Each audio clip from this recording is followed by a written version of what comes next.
الحمد لله.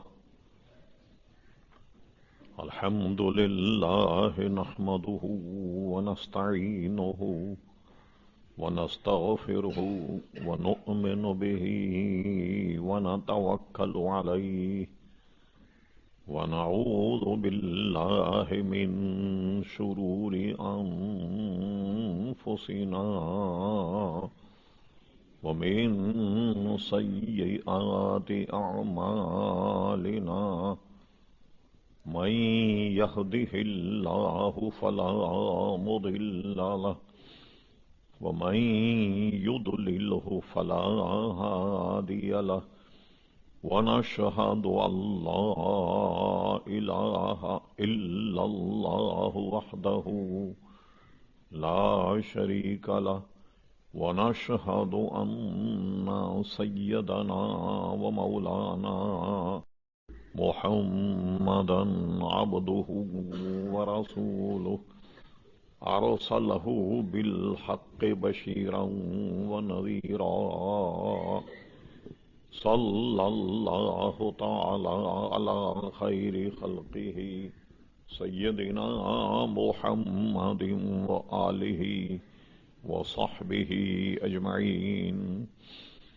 أما بعد فأعوذ بالله من الشيطان الرجيم. بسم الله الرحمن الرحيم. كل نفس ذائقة الموت. صدق الله مولانا العظيم وصدق رسوله النبي الكريم. إن الله وملائكته يصلون على النبي يا أيها الذين آمنوا صلوا عليه وسلموا تسليما.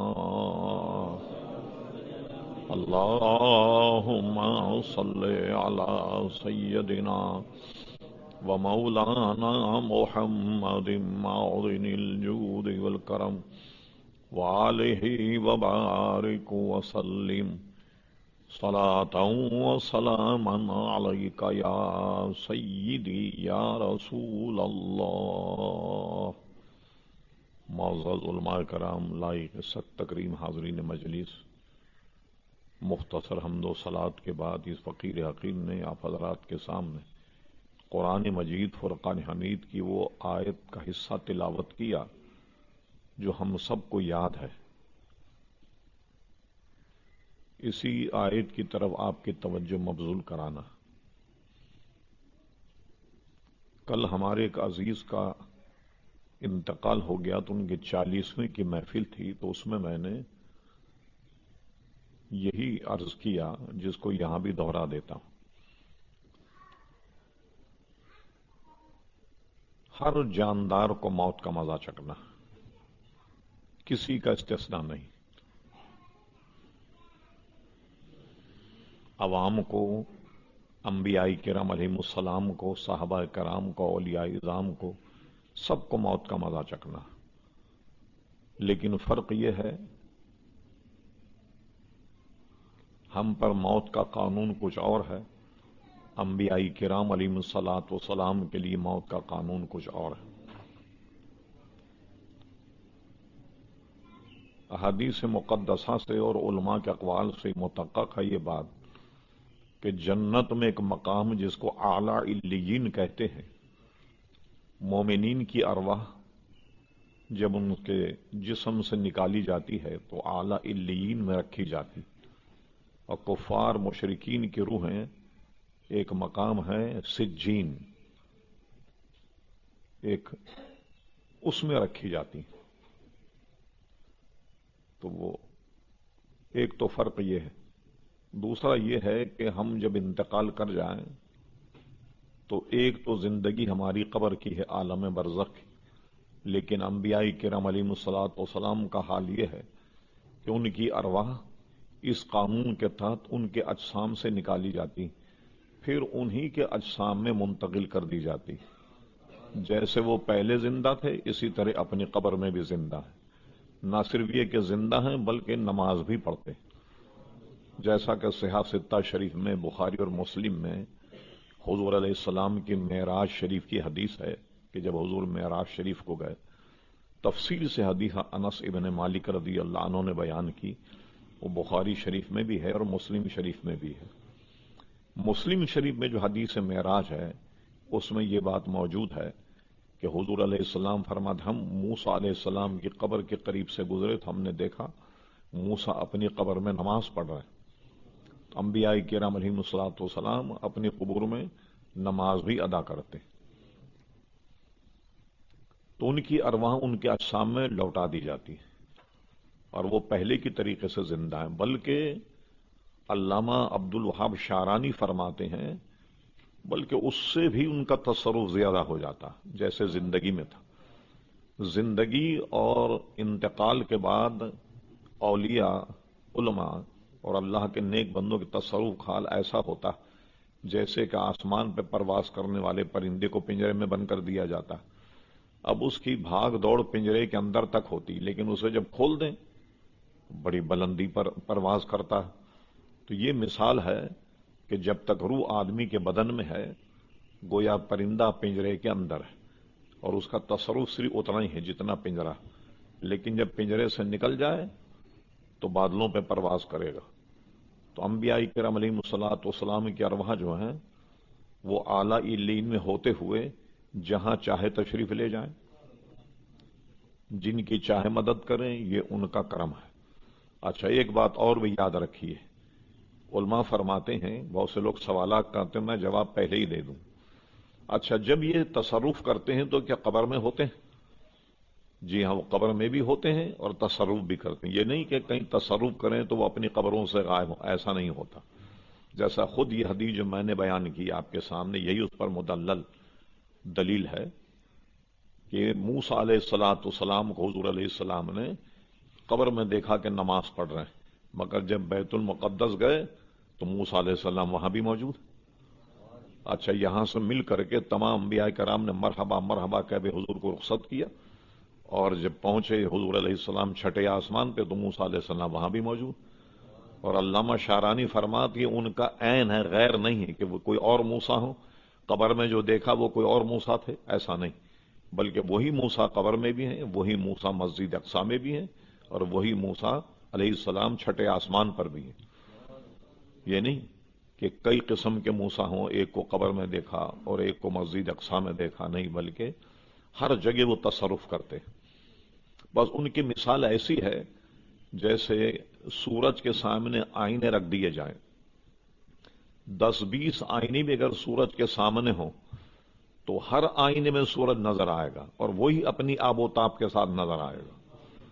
تو انبیاء کرام علیہم السلام کو اللہ تعالیٰ نے وہ مقام عطا فرمایا کہ ایک وقت میں متعدد جگہ وہ جلوہ گر ہوتے اور جہاں چاہیں تشریف لے جاتے، جہاں چاہیں تشریف لے جا سکتے، اور قانون موت چونکہ سب کے لیے ہے، ان پر موت آتی، مگر ایک لمحے کے لیے۔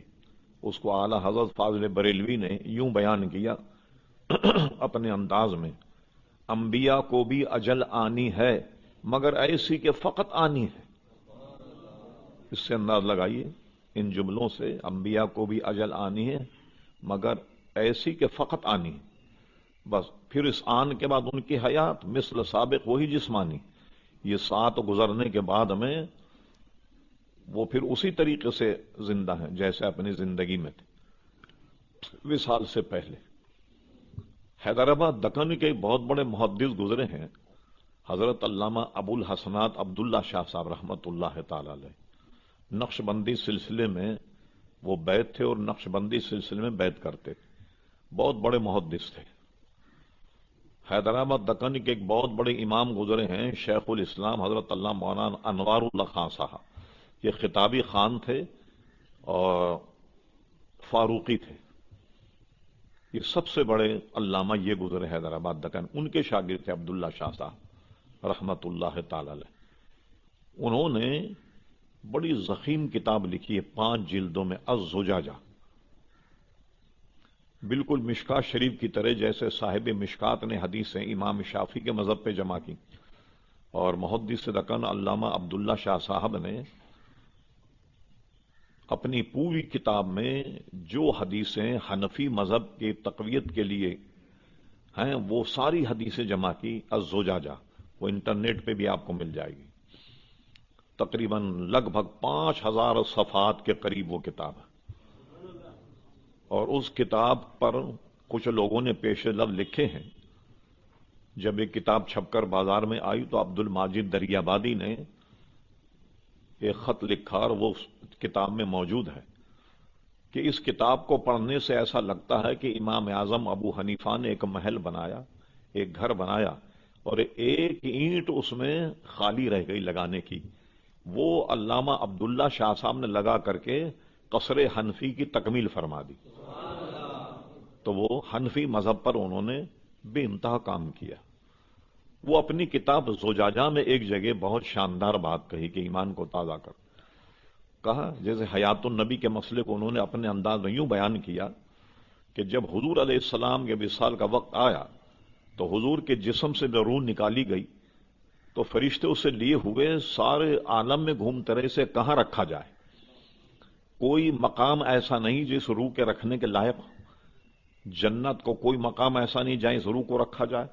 تو ساری کائنات گھومنے کے بعد حضور کی روح کو حضور کے جسم ہی میں رکھا کہ اس سے بہترین جگہ حضور کے روح کے رکھنے کے لیے کوئی نہیں۔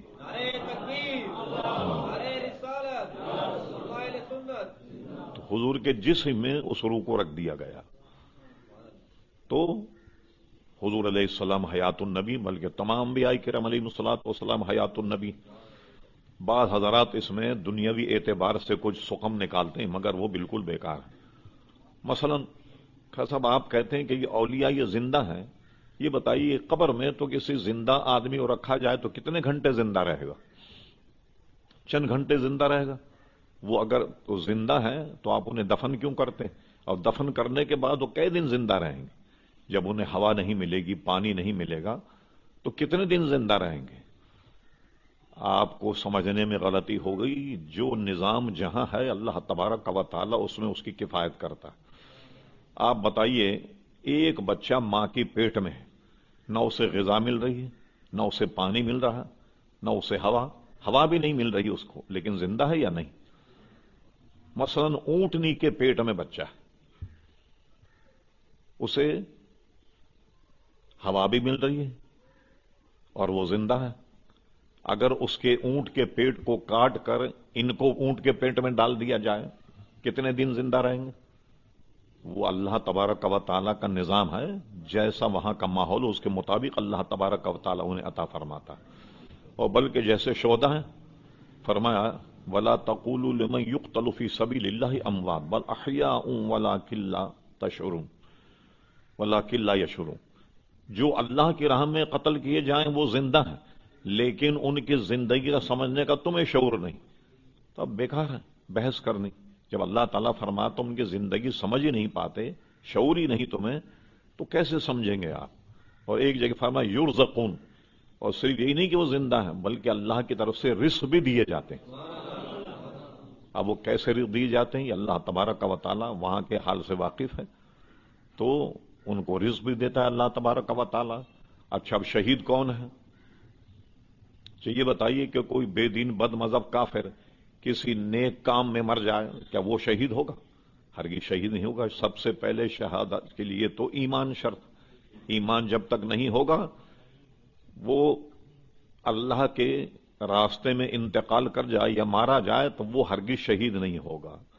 لیکن اب اس کا کیا کیا جائے؟ ہم جب کہتے ہیں تو لوگ کہتے ہیں آپ تو اختلافی کی بات کرتے ہیں۔ اب تو آپ نے دیکھا حال یہ ہے کہ کتے بھی شہید ہونے لگ گئے۔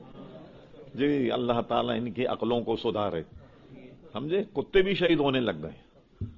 اور یہ بات اب ڈھکی چھپی نہیں رہی۔ ہم جب کہتے ہیں تو لوگ کہتے ہیں بھائی تو مولانا تو اختلافی کی بات کرتے ہیں، اب تو کتوں کو شہید کر رہے۔ لیجیے آپ، یہ اتنا بڑا منصب آپ نے کتوں کو بھی دے دیا، کیا بات ہے۔ اور انہوں نے نام کس کا لیا؟ شیخ الہند محمود الحسن صاحب، بہت بڑے علامہ گزرے علماء دیوبند کے، ہندوستان میں دیوبند کے، ان کا نام لے۔ وہ یہ کہتے تھے کہ اگر انگریز کے مقابلے میں کتا بھی مر جائے ہم اس کو شہید کہیں گے، اور اگر انگریز پر بھوکے تو ہم اس کو مجاہد کہیں گے۔ لیجیے صاحب، کتوں کا بھی مقام بڑھ گیا. اب اللہ تعالیٰ کرم فرمائے, الحمدللہ ہم اہل سنت و جماعت تو دیکھیے شروع سے چلے آ رہے ہیں, اور الحمدللہ ہم جانتے ہیں اولیاء کرام کا مقام کتنا ہے. شہداء, شہید کون ہے؟ بغیر ایمان کے کوئی آدمی شہید نہیں ہو سکتا. اچھا, یہ شہادت جو ہے حضور علیہ السلام کی شریعت پر چل کر اسے شہادت کا منصب ملا یا نہیں؟ اب ایک بات میں عرض کرتا ہوں آپ سے, کچھ نہریں ہیں جو سمندر سے آ رہی ہیں. نہروں میں اگر پانی ہے تو اس بات کی دلیل ہے کہ جہاں سے یہ نہریں آ رہی ہیں اس کا منبع اور مرکز جو سمندر ہے اس میں پانی ہے. اور نہریں اگر خالی ہوں تو سمندر بھی خالی ہوگا. یہ کیسی عجیب بات ہے کہ شہداء کو تو آپ کہتے ہیں کہ زندہ ہیں, اور یہ تو حضور علیہ الصلوۃ والسلام کے فیض سے زندہ ہیں, اور جو منبع ہے فیض کا مرکز وہ مر گئے. یہ کیسے ہو سکتا ہے؟ بلکہ یہ تک کہا کہ مر کر مٹی میں مل گئے. یہ کہا جہاں سے نہریں آ رہی ہیں اسی سمندر میں پانی نہ ہو تو نہروں میں پانی کہاں سے ہوگا جناب؟ یہ تو صحابہ کرام اور عام مسلمان حضور کی شریعت پر عمل کر کے حضور پر ایمان لا کر کے تو شہادت کا منصب پاتے ہیں, اور جو ان کا منبع اور مرکز ان کی غلامی میں نے شہادت حاصل ہوئی وہ خود مر کر مٹی میں مل جائے. یہ کیسی الٹی کھوپڑی کی بات. تو اللہ تعالیٰ انہیں رزق دیتا, کیسے دیتا ہے وہ اللہ تبارک و تعالیٰ وہاں کے حالات کو بہتر جانتا ہے, کس طریقے سے رزق دیتا ہے اور کس طریقے سے وہ زندہ ہے. لیکن یہ میں نے بتایا کہ ماں کے پیٹ میں جب بچہ ہوتا تو بغیر ہوا, بغیر غذا, بغیر پانی کے زندہ ہوتا ہے یا نہیں؟ تو وہاں کے معاملات اللہ تبارک و تعالیٰ اس کو کفایت کرتا. اسی طرح اللہ تعالیٰ نے اپنی قدرت سے کوئی ایسا نظام رکھا کہ وہاں بھی انہیں رزق پہنچاتا ہے, وہاں بھی ان کے زندگی اور ان کے حیات کا کوئی نہ کوئی اللہ تبارک و تعالیٰ نے انتظام کیا, اور ہمیں فرما دیا کہ تم اس کا شعور نہیں رکھتے. تو اب اس پر بلا وجہ وقت ضائع کرنا بیکار کہ وہ کیسے زندہ ہیں, کیوں کر زندہ ہیں, اور انبیاء کیسے زندہ ہیں کہ ان کے کوئی بدن میں تغیر بھی نہیں ہوگا. تغیر, اور علماء نے حضرت سلیمان علیہ السلام کی مثال دی. یہ واقعہ قرآن مجید فرقان حمید میں موجود ہے. حضرت سلیمان علیہ السلام کے جنات بھی ان کے تابع تھے. وہ محل تعمیر کر رہے ہیں جس کو آج کل یہودی ہیکل سلیمانی کہہ کر بیت المقدس کی کھدائی کر رہے ہیں کہ وہ عمارت ہم تلاش کر رہے ہیں. بہت بڑی عمارت تعمیر ہو رہی, جنات کام پہ لگے ہوئے. اب اور کیجیے, اللہ تبارک و تعالی حکمتیں وہی جانتا ہے, ہم اور آپ کیا جانیں. سب سے کام لے رہے ہیں, کھڑے ہوئے ہیں, سب مطیع ہیں حضرت سلیمان علیہ السلام. اور حضرت سلیمان علیہ السلام کی موت کا وقت آ گیا, وصال کا وقت آ گیا. انہوں نے کیا کیا, ان کے ہاتھ میں عصا تھا, اس پہ ٹیک لگا کر کے کھڑے ہو گئے حضرت سلیمان علیہ السلام, اور ان کی روح قبض ہو گئی, ان کا وصال ہو گیا. اور وصال ہونے کے بعد جنات اپنے کاموں میں لگے ہوئے ہیں, مشغول ہیں, اور کئی دن ہو گئے, بلکہ اللہ نے وہ عذاب سے تعبیر کیا, پتہ نہیں کئی سال ہو گئے. اگر غیب جانتے ہوتے تو اس عذاب میں کیوں مبتلا رہتے؟ تو اور سب آپس میں کہتے ہیں پتہ نہیں کیا بات ہے, آج حضرت سلیمان علیہ السلام نے چھٹی نہیں دی, نہ کھانے کی چھٹی نہ پینے کی, لگے ہوئے سب کام پر. اب ایک مدت گزر گئی. اب اللہ تبارک و تعالیٰ کو یہ بتانا بھی تھا کہ سلیمان علیہ السلام کا وصال ہو گیا, تو وہ لکڑی سے ٹیک لگائے کھڑے ہوئے. اسی طرح جنات جیسی مخلوق نہیں پہچان پائی کہ سلیمان علیہ السلام کا وصال ہو گیا. اب اللہ تعالیٰ نے ان کی موت کو ظاہر کرنے کے لیے دیمک کو حکم دیا. دیمک ان کے آسے میں لگی, اور آسے میں لگتے لگتے اس نے دیمک نے آسے کو بالکل کھوکھلا کر دیا, یہاں تک کہ وہ سلیمان علیہ السلام کا وزن نہیں سنبھال سکا آسا. اور کچھ عرصے کے بعد حضرت سلیمان علیہ السلام جو ٹیک لگا کھڑے تھے آسے سے, وہ آسا ٹوٹ گیا, اور سلیمان علیہ السلام زمین پر جلوہ گر ہوئے. تب ان کا حال کھلا, ارے لو ہم تو یوں ہی عذاب میں مبتلا ہیں. حضرت سلیمان علیہ السلام تو وصال فرما گئے, لیکن شکل و صورت سے کوئی اس کا جنات نہیں سمجھ سکے کہ ان کا وصال ہو گیا. اب میں آپ سے پوچھتا ہوں, یہ بتائیے کہ ایک آدمی کتنے دن کھڑا رہے؟ تقریباً تمام موسم کا مقابلہ کرے گا تو اس کے کپڑے میلے ہوں گے یا نہیں؟ کپڑے میلے ہو جائیں گے یقیناً.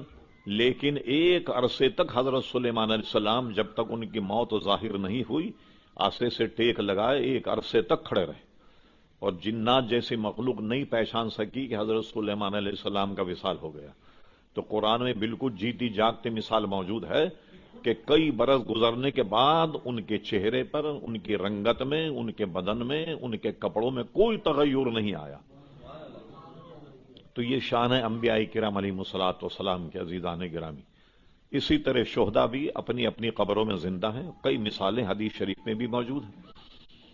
موتا امام مالک نے اس حدیث شریف کو لکھا کسی وجہ سے غالباً امیر معاویہ کے زمانے میں، یا یہ کہ پانی آ گیا شہداء احد کی قبروں میں، تو یہ طے ہوا بعض روایتوں میں کہ حضرت امیر معاویہ وہاں سے کوئی نہر گزارنا چاہتے تھے تو ان کی قبروں کو منتقل کیا.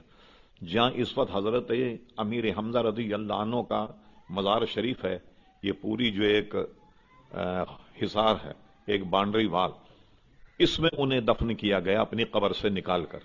تو اعلان ہوا مدینی شریف میں کہ بھائی ان کے اجسام کو منتقل کر رہے ہیں، جو جو ان کے ہیں وہ آ جائیں، یعنی ان کے احیال میں سے، ان کی اولاد میں سے کوئی، تو ہم ان کو یہاں سے نکال کر وہاں دفنائیں. ایک صحابی کے بیٹے، وہ اس وقت جنگ کا معاملہ تھا، ہوا یہ کہ اجلت میں دو صحابہ کو ایک قبر میں دفن کر دیا گیا تھا. یہ جنگ وہ تھی کہ جو مسلمان ہار گئے، باوجود جیتنے تھے جنگ ہار گئے. اجلت میں دو صحابی ایک قبر میں دفن ہو گئے. ان کے صاحبزادے نے یہ معاملہ مناسب سمجھا کہ چلیں اپنے والد کو نکال کر الگ قبر میں دفن کر دیں. جب قبریں کھودی گئیں تو ایک صحابی، انہوں نے ایسے کمر سے ہاتھ لگایا ہوا تھا. دیکھنے والے یہ سمجھے کہ اجلت میں ان کے ہاتھ پیر سیدھا کرنا رہ گیا ہوگا، تو کمر پر ہاتھ تھا اور اس سے نکالا ہاتھ کو، تو اس جگہ جہاں ان کا ہاتھ تھا تازہ خون وہاں سے نکلنے لگا، اور یہ ہاتھ خود بخود پھر وہیں چلا گیا. اور یاد رہے آپ کو کہ موطا امام مالک جو ہے یہ اولین کتابیں جو ہیں حدیث کی، ان کتابوں میں سے ایک کتاب ہے. اس کو کوئی جھٹلا نہیں سکتا، اس روایت کو نہ اس کتاب کو. ہاتھ ان کا پھر وہیں چلا گیا جہاں سے ان کو کھینچا گیا تھا ہاتھ کو، اسی طریقے سے، اور پھر اس کے بعد انہیں الگ قبر میں دفنایا گیا. اور اس قسم کے سینکڑوں واقعات صحابہ کرام کے دور میں ہوئے، خلفاء راشدین کے دور میں ہوئے، اور اس کے بعد بھی.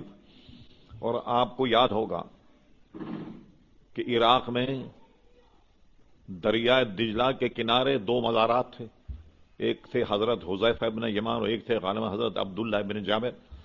اس وقت کا بادشاہ تھا جس کو شاہ فیصل اول کہتے تھے. یہ شاہ فیصل جو سعودی عرب کا تھا، اس کو شاہ فیصل دوم کہتے ہیں. وہ پہلا بادشاہ تھا جس کو شاہ فیصل کہتے تھے عراق کا. شاہ فیصل اول کے خواب میں وہ صحابہ آئے اور انہوں نے کہا کہ ہماری قبریں یہاں سے منتقل کر دو، ہمارے اجسام، ہماری قبر میں پانی آ گیا. انہوں نے علماء کرام کو بلایا اور فتوے لیے. یہ خبر ہندوستان وغیرہ کے بے شمار اخباروں کا، دنیا بھر میں اس خبر کا ایسا چرچا ہوا کہ اب یہ تاریخ طے کرنا پر مشکل ہو گئی کہ انہیں کس تاریخ کو نکال کر کے قبر میں رکھا جائے. تو بادشاہ نے اور ان کے مصاحبین نے یہ طے کیا کہ حج کا موسم قریب آ رہا، حج ہونے کے بعد کی کوئی تاریخ رکھی جائے تاکہ تمام لوگ ان کے جنازے میں شرکت کر لیں. وہ تاریخ رکھی گئی اور علماء نے فتویٰ دیا اب ان کے اجسام کو یہاں سے منتقل کر دیا جائے، شرعاً کوئی حرج نہیں. علماء سے فتوے لینے کے بعد یہ کام ہوا. اور پہلے تو یہ کیا کہ دیکھیں ان کی قبر میں پانی ہے بھی یا نہیں. ان کی قبر اور دریا دجلہ کے کنارے ایک بہت بڑی کھائی کھودی گئی کہ دیکھیں اس میں پانی آتا ہے یا نہیں. بھئی جب قبر میں پانی آیا تو اس میں پانی آنا چاہیے، لیکن جب وہ کھودی گئی کھائی نیچے تک، اس میں پانی نہیں آیا. لوگ سمجھے نہیں کیا مسئلہ ہوا. یہاں جب پانی نہیں ہے راستے میں تو قبر میں پانی کیسے آ گیا. لیکن بہرحال یہ طے ہوئی ایک تاریخ حج کے بعد کی. اس وقت تک یہ ٹیکنالوجی آ گئی تھی ویڈیو کی اور اسکرین والی. ایک جرمنی کمپنی نے کیا کیا کہ 15 فٹ کی اسکرین لگائی، کیونکہ خطرہ یہ تھا کہ 150 آدمی کہیں مر نہیں جائیں. ہر ایک آدمی ایک کے اوپر چڑھا جا رہا. انہوں نے کہا کہ یہاں کیمرہ لگا کر یہ ساری جو چیز ہے وہ اسکرین پر بتائی جائے. تاکہ لوگ مرنے سے بچ جائیں۔ چلیے یہ بھی طے ہو گیا، اور ان کی قبر کھود کر جب نکالا گیا، ایک ہندوستان کا اخبار ہے جس کا حوالہ ہمارے قاری صاحب رحمۃ اللہ علیہ کی ڈائری میں میں نے پڑھا، لکھا ہوا تھا ارومان، بمبئی سے نکلتا تھا۔ اس کی خبر یہ تھی کہ جب ان کو نکالا گیا، ان کے قبر سلامت تھے، اور ایسے کھینچنے سے قبر جو کفن جو ہے وہ پھٹ جاتا تھا۔ اور ایک خاص بات اس اخبار میں یہ تھی کہ جب ان کو نکالا گیا تو یہ بھی لکھا کہ ایک صاحب کی داڑھی سفید تھی اور ایک صاحب کی داڑھی سیاہ تھی۔ جن کی داڑھی سفید تھی وہ رسید صحابی تھے، حضور کے رازدار صحابی حضرت حذیفہ ابن یمان رضی اللہ عنہ۔ کئی حدیثیں حضرت حذیفہ ابن یمان سے مروی۔ بلکہ جس وقت منافقین نے حضور کے علم پر طعن کیا کہ تم کہتے ہو نبی علیہ السلام کو تمہارے غیب کا علم ہوتا، دیکھو ہم تو رات دن ان کے پاس بیٹھتے ہیں، انہیں تو پتہ ہی نہیں لگتا کہ ہم منافق ہیں، یہ بات حضور تک پہنچ گئی۔ تو کتاب الفتن من مشکاۃ شریف میں حضرت عمر فاروق رضی اللہ عنہ فرماتے ہیں، حضور ممبر شریف پر چڑھے اور فرمایا لوگ میرے علم کے بارے میں ٹھٹا تمسخر کرتے ہیں، پوچھو مجھ سے جو پوچھنا چاہتے ہو۔ قیامت تک کے حالات حضور علیہ السلام نے ممبر شریف پر کھڑے ہو کر بیان کر دیے۔ ظہر کا نماز کا وقت تھا، ظہر کی نماز پڑھائی، اور پھر اس کے بعد ممبر شریف پر چڑھ گئے، پھر اس کے بعد احوال بیان کرنا شروع کر دیے۔ قیامت تک کے حالات حضور نے بیان فرمایا۔ راوی کہتے ہیں جس نے جتنا زیادہ یاد رکھا وہ زیادہ علم والا، جو بھول گیا وہ بھول گیا۔ مگر جب کوئی واقعہ رونما ہوتا تو ہمیں یاد آ جاتا کہ یہ بات تو حضور نے فلاں موقع پہ ہم سے ارشاد فرما دی تھی۔ جب واقعے کو دیکھتے تو حضور کی وہ بات انہیں یاد آ جاتی۔ تو پھر ملا علی قاری کی شرح میں لکھا مشکات میں اس طرح انگلی سے اشارہ کر کے انہوں نے فرمایا فلاں بن فلاں اٹھ نکل مسجد سے، تو منافق ہے۔ جو کہتے تھے نا حضور منافق نے علم نہیں رکھتے، ایک ایک کا نام لے کر اسے اٹھایا، اٹھانے کے بعد مسجد سے باہر کر دیا، نکال دیا مسجد سے۔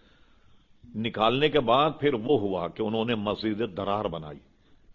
انہی لوگوں نے مسجد درار بنائی جسے حضور علیہ السلام نے جلا دیا اور اس کو گرا کر کے اس کو مسمار کر دیا۔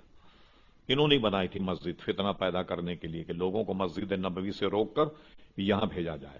اس طریقے کا فتنہ انہوں نے کھڑا کیا تو حضور نے اسے آگ لگوا دی۔ تو پھر حضور نے کیا کیا، ہو سکتا کبھی ضرورت پڑ جائے، ایک پوری منافقین کی لسٹ بنا کر حضرت حذیفہ ابن یمان کو دے دی تھی، کوئی آئندہ گڑبڑ کرے تو یہ ہے منافقین کی جماعت پورے۔ تو لوگ ان کے پاس آن کر کے خوف خدا کی وجہ سے، تواضع تھا یہ، حقیقت نہیں، ان سے پوچھتے بھئی ہمارا نام تو لسٹ میں نہیں ہے؟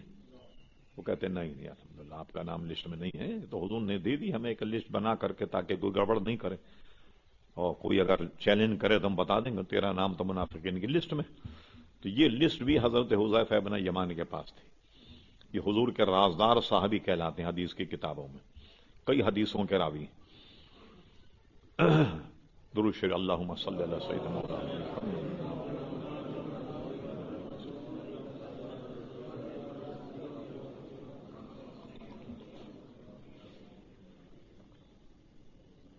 تو جب صحابہ کو دیکھا تو ایک ان میں جوان تھے اور ایک ضعیف تھے۔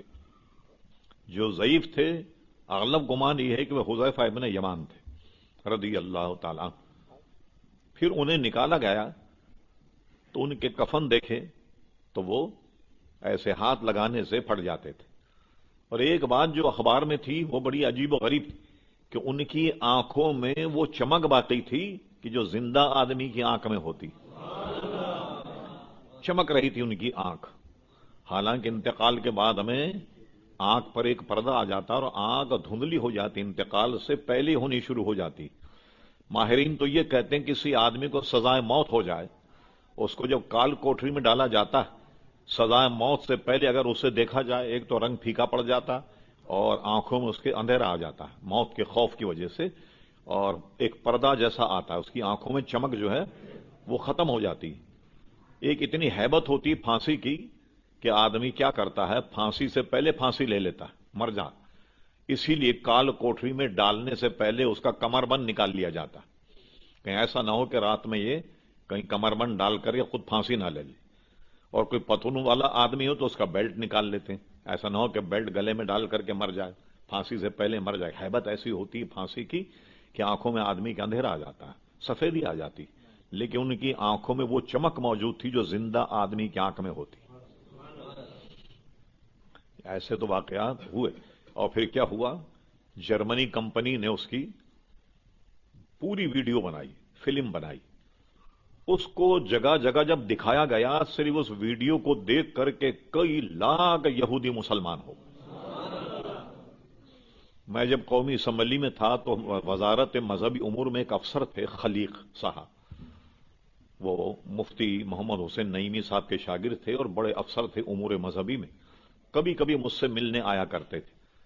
تو مجھ سے انہوں نے کہا میں نے اس پہ پوری تحقیق کی اور دنیا بھر میں سفر بھی کیے جہاں مجھے جانا پڑا، لیکن میری تحقیق یہ ہے کہ یہ جو ان کی فوٹو یا فلم تھی لی ہوئی جس کو دیکھ کر لوگ مسلمان ہونے لگ گئے، تو انہوں نے یہودیوں نے وہ کروڑوں روپے مسلمانوں کو دے کر وہ خرید کر اسے ضائع کر دیا. ایک مرتبہ میں جب حاضر ہوا، اچھا ان دونوں صحابہ کو وہاں سے نکال کر کے ان کی تدفین کہاں ہوئی؟ باغ سلمان فارسی ایک جگہ ہے وہاں جہاں حضرت سلمان فارسی کا مزار، اور روایت میں ہے کہ وہاں کے گورنر بھی تھے حضرت سلمان فارسی رضی اللہ عنہ، وہاں ان کا مزار ہے. اس مزار کے قریب دونوں کو دفنایا گیا دوبارہ قبر کھود کر. تو وہ حضرت سلمان فارسی کے مزار کے قرب و جوار میں ان دونوں صحابہ کو دفنایا گیا. تو ایک مرتبہ صدام حسین نے کانفرنس بلائی، القدس کانفرنس بغداد میں. اتفاق سے ہم نے بھی اس میں شرکت کی اور بھی پاکستان کے تھے، دنیا بھر کے اسکالر اس میں موجود تھے. ہم وہاں گئے تو جانے کے بعد سلمان فارسی کے مزار پر فاتحہ پڑھی، ان دونوں حضرات کے مزار پر بھی الحمدللہ فاتحہ پڑھی. تو جو صاحب ہمیں وہاں چھوڑنے کے لیے آئے، ایک کراچی کے ایک میمن صاحب تھے جن کا کوئی کاروبار بغداد میں اور جارڈن میں تھا. تو جارڈن ایئرپورٹ اترنے کے بعد ان کی گاڑیاں ہمیں یہاں چھوڑنے آئیں بغداد، اور وہاں ہم لوگ شاہی مہمان ٹھہرے صدام حسین کے. تو اس میمن بھائی جو ہمارے تھے انہوں نے اپنے دفتر میں یہ کہا تھا کہ یہ ہمارے احباب ہیں یہاں آ رہے ہیں، ان کے انہیں کوئی گاڑی کی ضرورت پڑے تو آپ گاڑی فراہم کر دیں. انہوں نے ٹیلی فون نمبر ان کے دے دیے کہ جب بھی گاڑی کی ضرورت ہو آپ گاڑی بلا لیں. ہم نے گاڑی بلوائی اور باغ سلمان گئے. وہاں کسی نے بتایا کہ یہ جو دو صحابہ کو قبروں سے نکالا ہے، یہ فوٹو گرافر کی دکانیں بہت زیادہ تھی. کہنے لگے یہاں ایک صاحب کے پاس اس کا فوٹو ہے. اب بتقاضۂ بشریت ہم پہنچ گئے اس کے پاس. اچھا ہم نے کہا دکھاؤ بھائی ذرا وہ فوٹو. تو وہ فوٹو ان کے شکل و صورت کا نہیں تھا، صرف یہ تھا کہ ان کا جنازہ رکھا گیا، سارا سرکاری پروٹوکول، پولیس کی گاڑیاں، فوج کی گاڑیاں وہاں موجود تھیں، اور شاہ فیصل اول بھی وہاں کھڑا تھا جنازے میں. اور اس طریقے سے منظر تھا کہ اس کے پیچھے قصرہ کا محل آتا تھا، یعنی صرف جنازے رکھے ہوئے تھے. یہ فوٹو ہمیں صرف ملا. تو اس نے کہا کہ یہ میں فوٹو نایاب ہے، 12,000 دینار لوں گا آپ سے. میں نے کہا لو بھائی 12,000 دینار. 12,000 دینار ہم نے دیے، وہ فوٹو اس سے لیا. پھر یہاں کراچی میں کیلنڈر چھپا، اس میں بھی فوٹو چھپا، لیکن یہ یاد رہے کہ وہ فوٹو ان کی شکل اور صورت کا نہیں تھا. ان کے جنازے رکھے ہوئے ہیں جیسے کھٹولے میں رکھتے ہیں نا جنازے، اس طرح جنازے رکھے ہوئے ہیں، سرکاری گاڑیاں کھڑی ہوئی ہیں، اور ایک جنازے کے سامنے نماز جنازہ سے قبل شاہ فیصل اول وہ کھڑا ہوا. یہ فوٹو تو انہوں نے ساری لے کر کے خرید کر، مسلمان تو آپ جانتے ہیں کہ ذری سی بات میں بک جاتا ہے. یہ اسرائیل بنا کیسے، آپ تحقیق کیجیے. مفتی سید امیل حسنی یا حسینی، یہ وہاں لوگوں کو ایسے مختلف اجتماع کر کے مسجد کے گلیوں میں کہتے خدا کے لیے مسلمانوں اپنی جاگیریں یہودیوں کو مت بیچو، مگر مسلمان لالچی، چمن بیچ ڈالے، وطن بیچ ڈال دے، پڑے کاش ماؤ کا کفن بیچ ڈالے. اچھا مسلمان اگر خریدتے تو 1 لاکھ میں خریدتا، یہودی اگر خریدے 4 لاکھ میں خریدتا. اس طریقے سے سارے مکان دکانیں مسلمانوں کی یہودیوں نے خریدی، اور اتنی بڑی تعداد بن گئی یہودیوں کی کہ اپنی حکومت کا اعلان کر دیا، اور امریکہ نے ان کی حکومت کو تسلیم کر لیا. تو یہ کس نے بنائی یہ حکومت؟ یہ ہماری غفلت سے بنی نا. مسلمان اگر اپنی جاگیریں نہیں بیچتے، اپنی دکانیں، اپنے مکانات نہیں بیچتے، تو یہودیوں کو گھسنے کا موقع ہی نہیں ملتا. تو یہ حال ہے ہمارا. تو سب انہوں نے خرید لیے تاکہ وہ دنیا سے اس کو ناپید کر دیں کہ لوگ جو ہیں وہ برگشتہ ہو رہے ہیں اپنے مذہب سے اور اسلام قبول کر رہے ہیں. اسلام کی حقانیت ظاہر ہو رہی ہے کہ حضور علیہ السلام کے دیکھنے والوں کا یہ حال ہے. تو حضور علیہ السلام کا کیا حال ہوگا؟ تو ان کے مذہب کا پیا پانچا ہو رہا تھا. انہوں نے یہ سازش کی کہ وہ ساری چیزوں کو بالکل غائب کر دیا. لیکن یہ واقعہ گزشتہ صدی میں ہوا اور اس کو دیکھنے والوں کی تعداد کم سے کم 5-10 لاکھ تھی جو ان کے جنازے میں شریک تھے اور نماز پڑھی. برکت کی خاطر ان کے لیے نماز پڑھی اور علماء نے فتویٰ دیا کہ نماز جنازہ حصول برکت کے لیے ان کی دوبارہ پڑھی جا سکتی. تو جنازے میں شرکت بھی کی اس وقت کے لوگوں نے کہ برکت حاصل ہو جائے صحابی کے نماز جنازہ میں شرکت کے لیے. اگرچہ تحقیق کچھ اور ہے. ہمارے امام کا مذہب یہ ہے کہ دفنانے کے 3 دن کے بعد میت خراب ہو جاتی تو اب نماز جنازہ جائز نہیں. لیکن صحابہ کرام علیہم الصلوۃ رضوان کے جسموں کے خراب ہونے کا سوال ہی پیدا نہیں ہوتا. اس لیے بھی علماء عراق نے فتویٰ دیا کہ نماز جنازہ کی تکرار ہو سکتی. دوبارہ ان کی نماز جنازہ پڑھی اور لاکھوں مسلمانوں اس میں شرکت کی. تو ایسے واقعات تو دنیا میں کئی گزر گئے عزیزان گرامی. چیزہ ابھی بھی آپ دیکھیں گزشتہ سالوں میں گزشتہ صدی میں کئی جگہ بعض بزرگان دین کی تعمیر کے لیے جناب مقبرہ کھودا گیا تو دیکھا کہ ان کی جناب میت جو ہے وہ بالکل صحیح سلامت. اسی طرح اب یہی نزدیک کمبر جو قبروں کے دشمن ہیں، آپ نے دیکھا کہ لیبیا میں ایک صحابی کے مزار کو کھود کر ضائع کیا. اس میں بھی اخبار میں آیا کہ ان کا مزار جب نکالا گیا تو ان کا جسم بالکل صحیح سالم تھا. یہ ان قریب ہی گزشتہ ماضی میں بھی ایسے واقعات ہو چکے ہیں. تو انبیاء کرام علیہ الصلوۃ والسلام کے بدن میں کوئی تغیر نہیں آتا، کوئی تبدل نہیں. اور حضرت سلیمان علیہ السلام کی مثال جو قرآن مجید میں ہے یہ اس پر بین دلیل ہے کہ کئی برس وہ کھڑے رہے مگر ان کے چہرے پر ان کے لباس پر کوئی تغیر نہیں آیا اور جنات جیسی مخلوق نہیں پہچان پائی کہ حضرت سلیمان علیہ السلام وصال فرما گئے. تو میں تبھی ابتدائی گفتگو کر رہا تھا مگر طویل ہو گئی. میں یہ عرض کر رہا تھا کہ موت ہر شخص کو آنی ہے مگر انبیاء کا قانون کچھ اور ہے، ہمارے لیے قانون کچھ اور ہے. ہم جب انتقال کر جائیں تو دفنا دیا جائے تو آپ جانتے ہیں ہماری ہڈیاں پسلیاں سب ایک ہو جاتی مگر بزرگان دین اور انبیاء کرام علیہ الصلوۃ والسلام ان کے اجسام بالکل سالم رہتے ہیں. کوئی تغیر ان کے اجسام میں بھی نہیں آتا بلکہ جو کفن ان سے لگا ہو جیسے مثال گزری کہ ان کے کفن بھی بالکل سلامت رہتے ہیں. اور کئی ایسے واقعات پاکستان ہندوستان میں ہو چکے عزیزان گرامی. اب آئیے اصل موضوع کی طرف. ہم نے عرض کیا کہ بہرحال ہر آدمی کو مرنا ہے. امام جلال الدین سیوطی نے خاص اس عنوان پر 2 کتابیں لکھی بہت پڑھنے کے لائق. ایک کتاب جس کی تلخیص ہم بیان کر رہے ہیں شرح الصدور بشرح حال الموتى والقبور سے ہم اس مضمون کو لے رہے ہیں. موت ہے کیا؟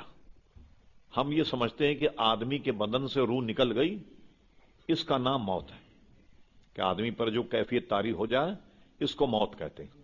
اب آئیے چند احادیث مقدسہ یہ اس غرض سے کہ شاید ہمارے ذہن میں موت کا تصور ہو تو اپنی زندگی کو سدھارنے میں ہمیں مدد ملے. صوفیہ کا مذہب اس میں یہ ہے جب آدمی کو اس کا نفس کسی گناہ کی طرف لے جائے وہ موت کا تصور کر لے، موت کو یاد کر لے تو گناہ کرنے سے بچ جائے گا. مگر وہ موت کا کون سا تصور ہے جو ہمارے ذہنوں میں ہاں بس ایک دن مرنا، کام سارے کرنے ہیں، ہاں ویسے پوچھو تو ایمان ہے ہاں ایک دن مرنا، ہاں ٹھیک ہے، لیکن کام سارے ہونے ہیں جو ناجائز ہوں حرام ہوں جو بھی ہوں وہ سب آپ اپنی آنکھوں سے دیکھ ہی رہے ہیں. اب آئیے امام سیوطی نقل کرتے ہیں حضور سے پوچھا گیا موت کیا ہے؟ آپ نے فرمایا موت ایک کانٹے دار درخت کا نام ہے. لیکن یہ بات ابھی سمجھ میں نہیں آئے گی. حضور جب آدمی پہ موت آتی ہے تو اس کو کیا معلوم ہوتا ہے؟ تو امام سیوطی لکھتے ہیں کہ ایسا معلوم ہوتا ہے ایک درخت ہے کانٹے دار اور وہ آدمی کے بدن میں گھسا ہوا، اس کی رگ میں، پے میں، اس کی گوشت میں، ہڈیوں میں وہ گھسا ہوا درخت. اور جب موت آتی ہے تو ایسا معلوم ہوتا ہے کوئی طاقتور آدمی سرہانے سے اسے بدن میں سے نکال رہا، کھینچ رہا. اب غور فرمائیے آج کل تو ہمارے یہاں جنگل نہیں، روڈ بن گئے، جوتے بھی ہر ایک کے پیر میں ہیں. دیہات کے ماحول میں اب بھی آپ جائیں کوئی کانٹا پیر میں چپ جائے اس کو نکالا جائے، اچھا بھلا جسیم آدمی جو ہے اف نکل جاتی ہے اس کے منہ سے جب کانٹا نکالا جائے اور پورا بدن کانٹے دار اس کے درخت میں گھسا ہو اور اسے نکالا جائے کتنی تکلیف ہوگی. اسی لیے حدیث شریف ایک اور امام سیوطی نقل فرمائے 150 تلواریں کسی آدمی کو ماری جائیں فرماتے وہ تکلیف کم ہے موت کی تکلیف اس سے بھی زیادہ. اور ایک روایت یہ کہ 1000 تلواروں کے وار کسی پہ کیے جائیں وہ تکلیف کم ہے لیکن موت اس سے بھی زیادہ. موت کی اذیت جو ہے وہ اس سے بھی زیادہ اذیت ناک ہے. کتنی اذیت کا معاملہ ہے. اللہ تبارک و تعالی محفوظ فرمائے اور اس منزل کو اللہ تبارک و تعالی آسان فرمائے. وہ بھی انشاءاللہ ہم عرض کریں. تو بہت کٹھن یہ منزل ہے اور عین اس موقع پہ شیطان بھی آ جاتا ہے آدمی کے ایمان کو چھیننے کے لیے. بڑے بڑے مناظروں کو شکست دے دیتا ہے. بھائی اس سے بڑھ کر کون سا عالم. امام راضی جیسے کو پریشان کر دیا کہ جنہوں نے سینکڑوں مناظرے کی ہوں گے. اعلیٰ حضرت فاضل بریلوی نے نقل فرمایا عین موت کے وقت شیطان آ گیا امام راضی کے پاس. کہا راضی بڑے مناظرے کیے اللہ تعالیٰ کس دلیل پر مانتا. امام راضی نے ایک دلیل پیش کی اس نے اس کا رد کر دیا. دوسری پیش کی اس کا بھی رد کر دیا. کہتے ہیں اس نے 101 دلیلوں کا رد کر دیا اور قریب تھا امام راضی کا وصال ہوتا اور وہ خدا نہ خواستہ ایمان سے محروم ہو جاتے. تو اعلیٰ لکھا کہ ان کے شیخ تھے نجم الدین کبرا رحمت اللہ علیہ. وہ کسی جگہ بیٹھے وضو فرما رہے تھے.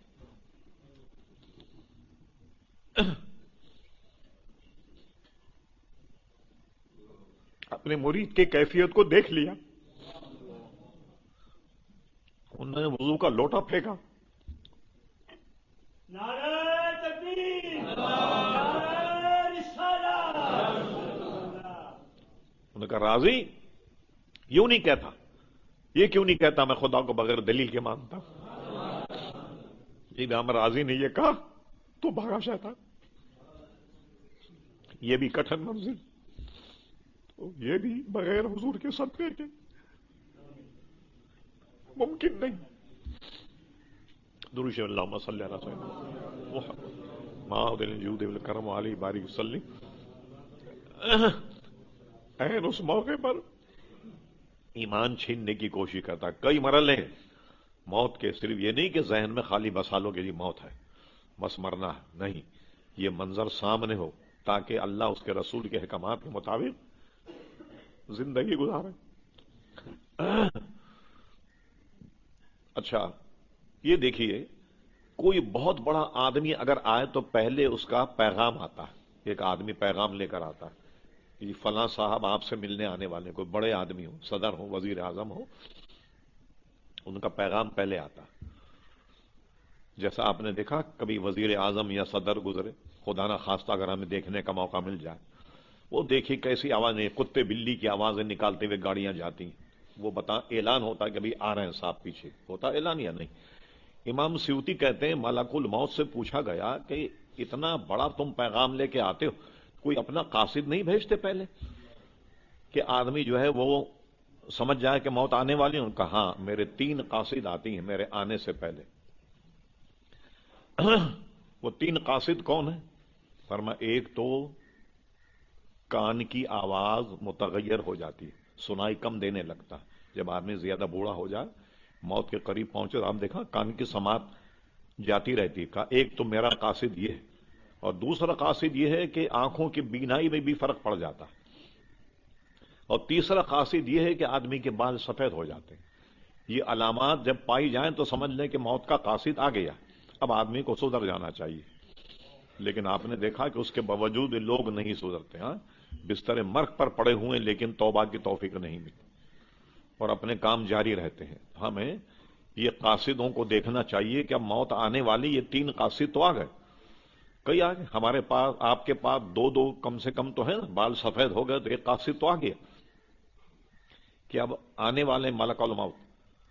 اب اپنی زندگی کو سنوارنے کی کوشش کریں. غرض یہ کہ موت اتنی دردناک ہے اور اس منزل سے وہی آدمی گزرے گا کہ جس پر اللہ کا فضل ہو اور پیارے مصطفیٰ صلی اللہ علیہ وسلم کا کرم.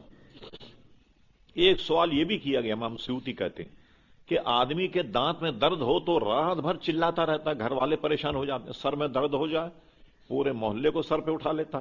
یہ کیا بات ہے؟ ہم دیکھتے ہیں کہ آدمی جب مرتا ہے تو چپ چاپ لیٹا ہوا اور ہم دیکھ رہے ہیں کہ ایک دو ہچکی آئی اور آدمی چلا گیا. کسی آدمی کو جان کنی کے وقت اگر آپ دیکھیں تو کیا محسوس ہوتا؟ تڑپتا پھڑکتا ہوا نظر نہیں آتا آپ کو؟ چپ چاپ لیٹا ہوا. اس کا جواب یہ دیا گیا کہ اس کو چاروں طرف سے فرشتے پکڑ لیتے ہیں، جکڑ لیتے ہیں.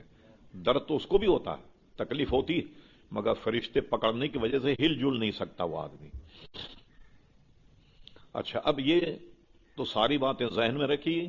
اب ایک نئی بات میں عرض کرتا ہوں، اور یہ بات علامہ محمود آلوسی رحمۃ اللہ نے لکھی. اس کا حوالہ یہ بھی میرے پاس نوٹ ہے، کبھی ضرورت پڑ جائے تو انشاءاللہ وہ دکھایا جا سکتا.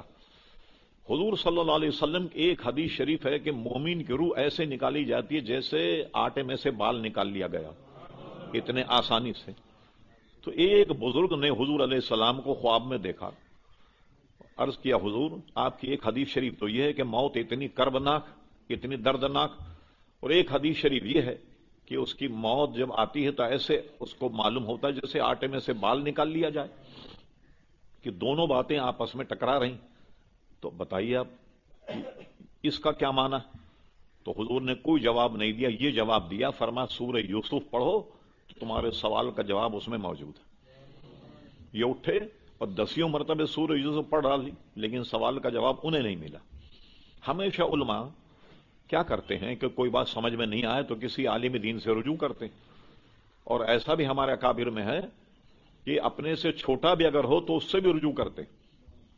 شاید یہ بات میری نہیں، اس کی سمجھ میں آ جائے. علم کسی کی میراث تھوڑی، ہو سکتا ہے اس کی سمجھ میں آ جائے. وہ ایک بزرگ کے پاس گئے، ان سے کہا کہ یہ واقعہ ہے، رات حضور علیہ السلام نے مجھ سے فرمایا کہ تمہاری سوال کا جواب جو ہے وہ سورہ یوسف میں صبح سے پڑھ رہا ہوں سورہ یوسف، مجھے تو اس کا جواب نہیں مل رہا. وہ بہت بڑے عالم تھے، انہوں نے کہا کہ تم سمجھ نہیں پائے. حضور علیہ السلام نے جو فرمایا سورہ یوسف میں اس کا جواب ہے، تو وہ جواب تمہارا اس آیت میں کہ جب زلیخا پر اس کی سہیلیوں نے طنز کیا کہ وہ کون انسان ہے جس پر تو اتنی فریفتہ ہے، جب دیکھو یوسف، جب دیکھو یوسف. انہوں نے کہا ٹھیک ہے، میں تمہیں جمال یوسف ہی بتاتی ہوں. یوسف علیہ السلام کو بلایا گیا اور ان کے چہرے پہ نقاب تھا، کوئی دیکھنے کی تاب نہیں رکھتا تھا ان کے. اب کیا کیا، خواتین جو تھی ان کی سہیلیاں جو اس پر طنز کرتی تو ان کے ہاتھ میں پھل دیا اور ایک ہاتھ میں چھری دی اور کہا کہ یوسف علیہ السلام کے جمال کو ہم بے نقاب کرتے ہیں اور تم یہ پھل کاٹنا.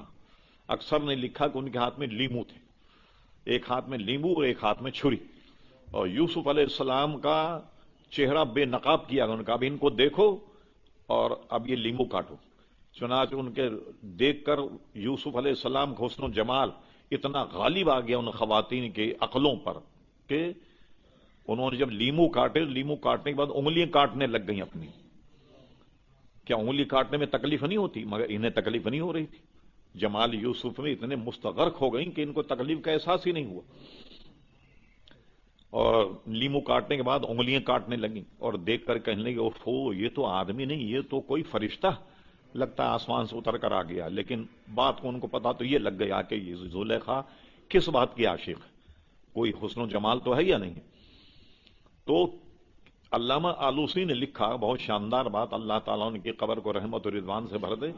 فرما دیکھیے تکلیف تو ہر آدمی کو مرتے وقت ہوگی، لیکن صحیح معنی میں حضور کی غلامی مرے تو مرتے وقت جلوہ پاک مصطفیٰ سامنے آ جاتا ہے.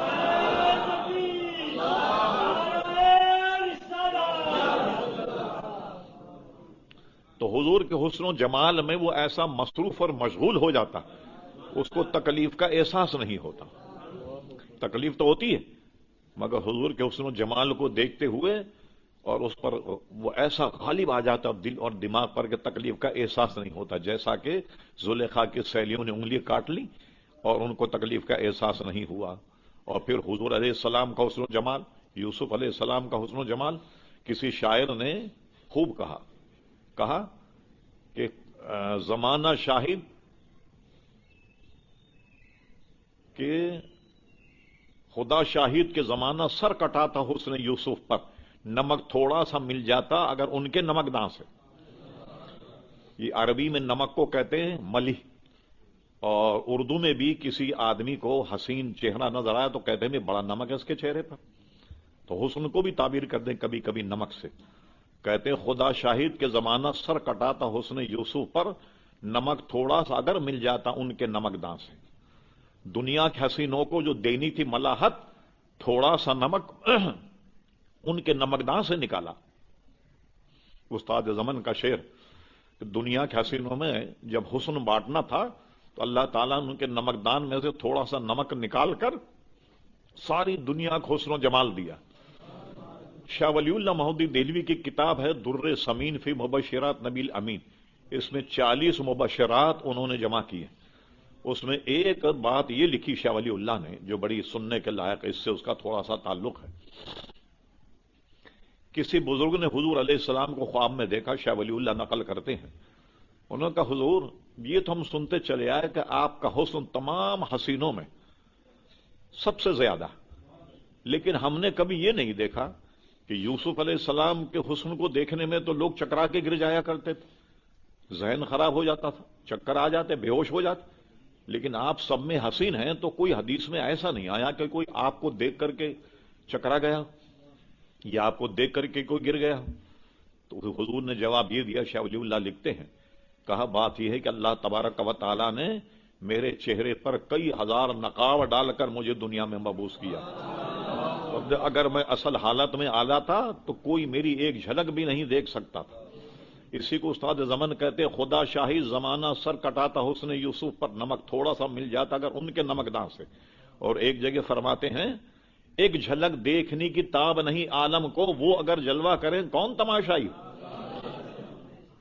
تماشائی کہاں سے لاؤ گے اگر وہ اگر جلوہ کریں؟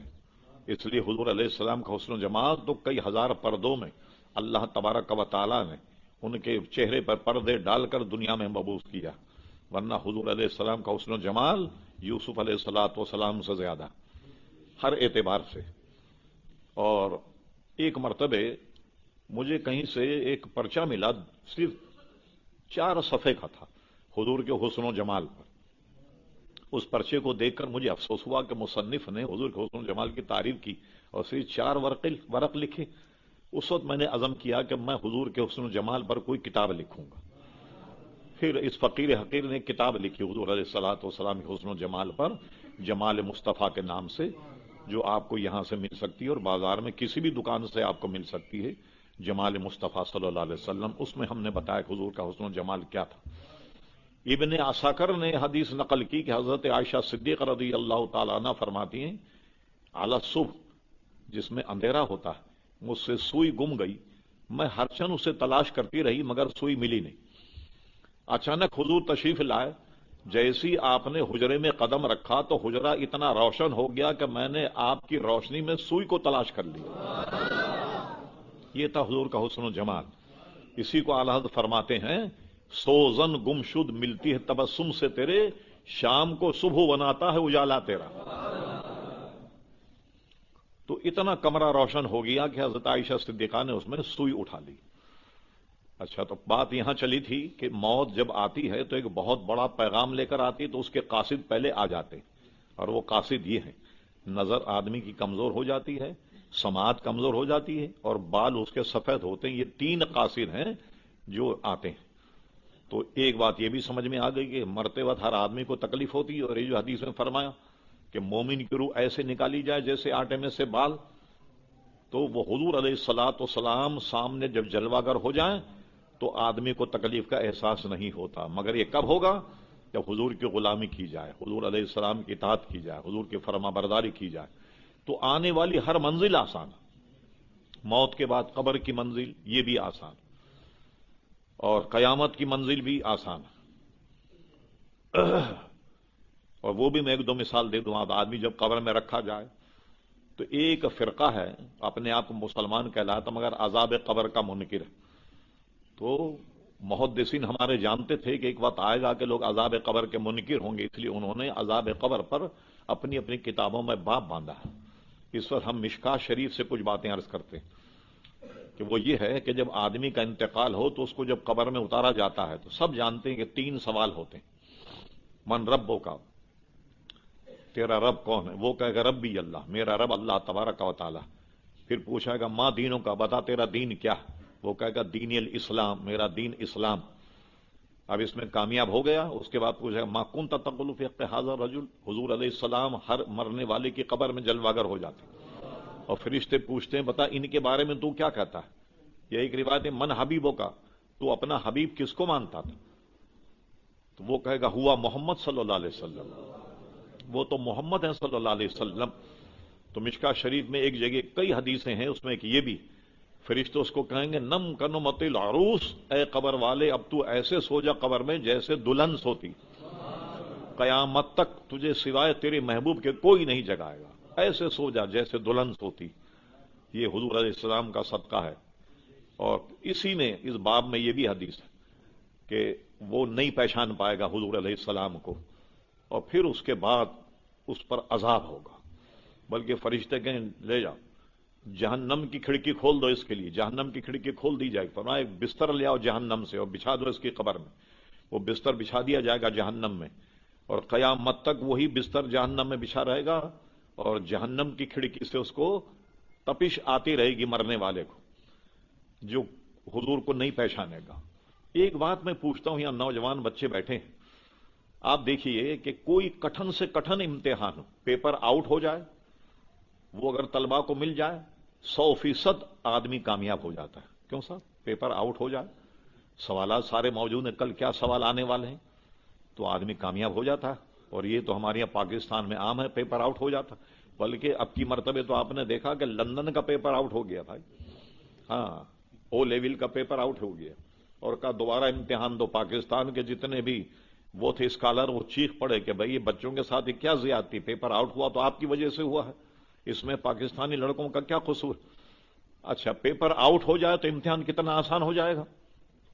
اب یہاں دیکھیے پیپر آؤٹ ہو گیا، قبر میں کیا پوچھا جائے گا؟ اس کے باوجود کوئی ناکام ہو جائے تو اس سے بڑھ کر کے کوئی خسارے میں ہوگا؟ پیپر آؤٹ ہونے کے باوجود بھی اگر اس نے اس امتحان کا پرچہ حل نہیں کیا تو اس سے بڑھ کر کے خسارے میں کوئی آدمی ہوگا؟ پیپر تو آؤٹ ہو گیا، کیا کیا پوچھا جائے گا؟ اب یاد رکھیے کیا پوچھا جائے۔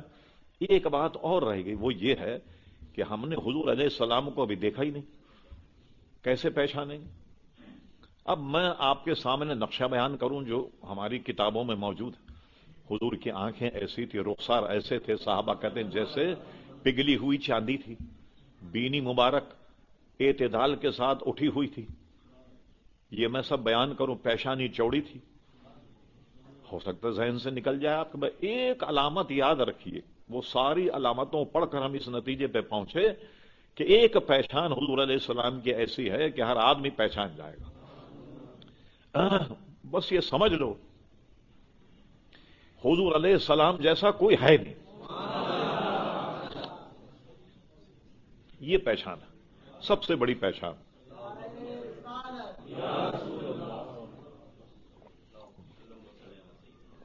پھر اس کا سمری ہوگا نم کنمت العروس، اے قبر والے اب تو ایسے سو جا جیسے دلہن ہوتی، قیامت تک کے لیے آرام سے وہ قبر میں سوتا رہے گا۔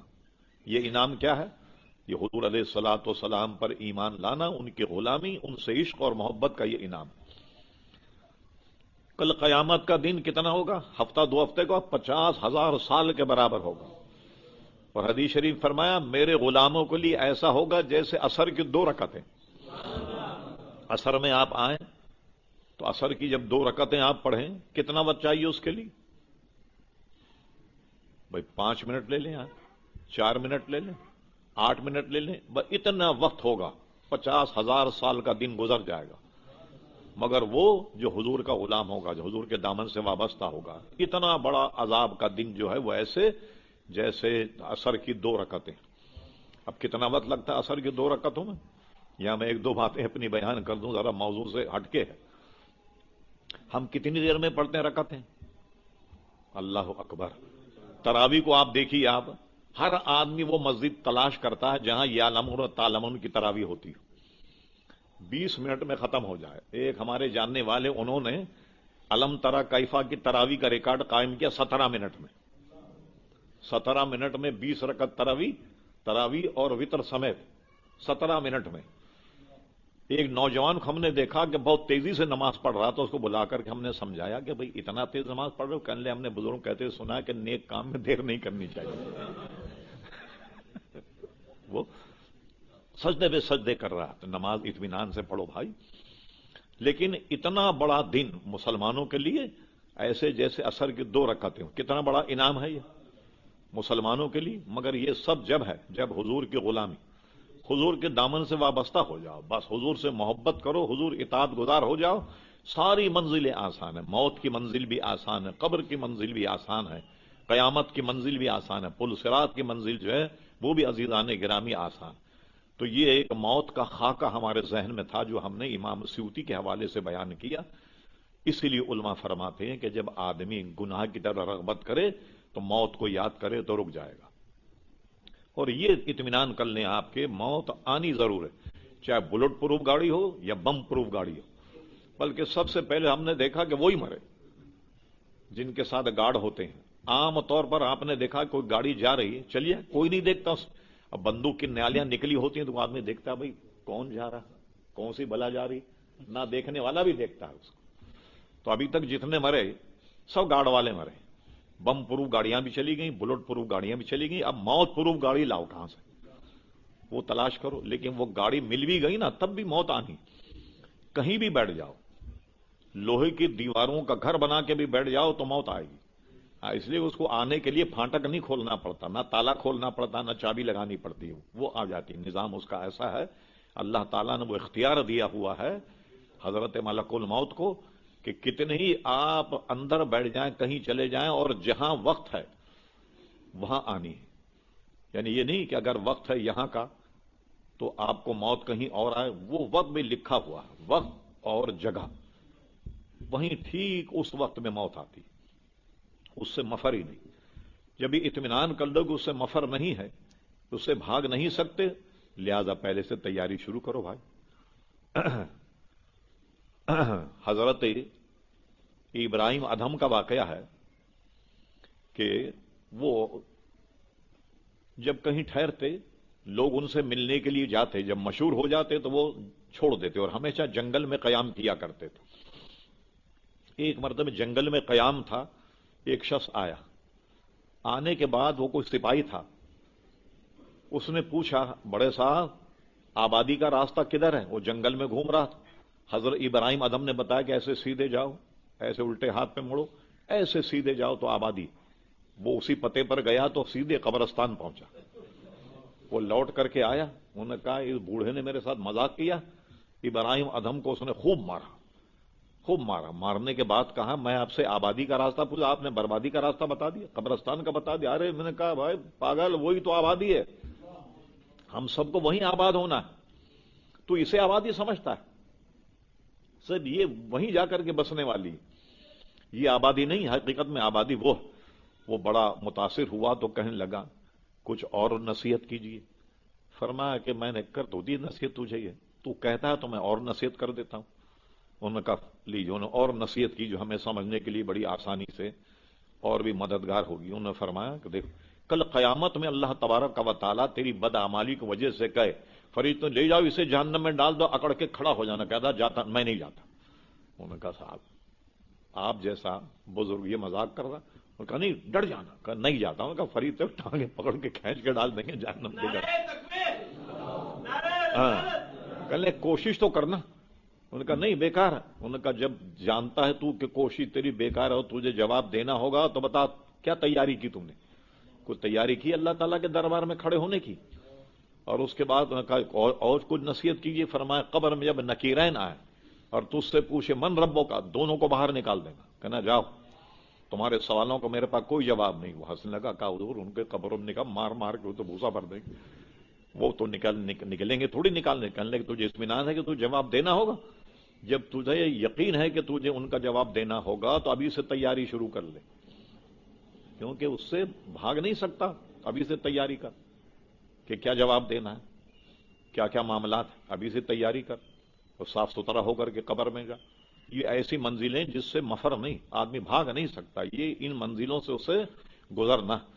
ہم نے حدیث کی کتابوں میں پڑھا حضرت عثمان غنی رضی اللہ عنہ قبر کو یاد کر کے بہت زیادہ روتے تھے. تو بعض لوگوں نے ان سے سوال کیا تو انہوں نے کہا اصل میں قبر جو ہے یہ پہلی منزل ہے آخرت. اگر اس میں اللہ تبارک و تعالیٰ اپنے بندے پہ کرم کر دے تو آنے والی جتنی منزلیں وہ سب کی سب آسان.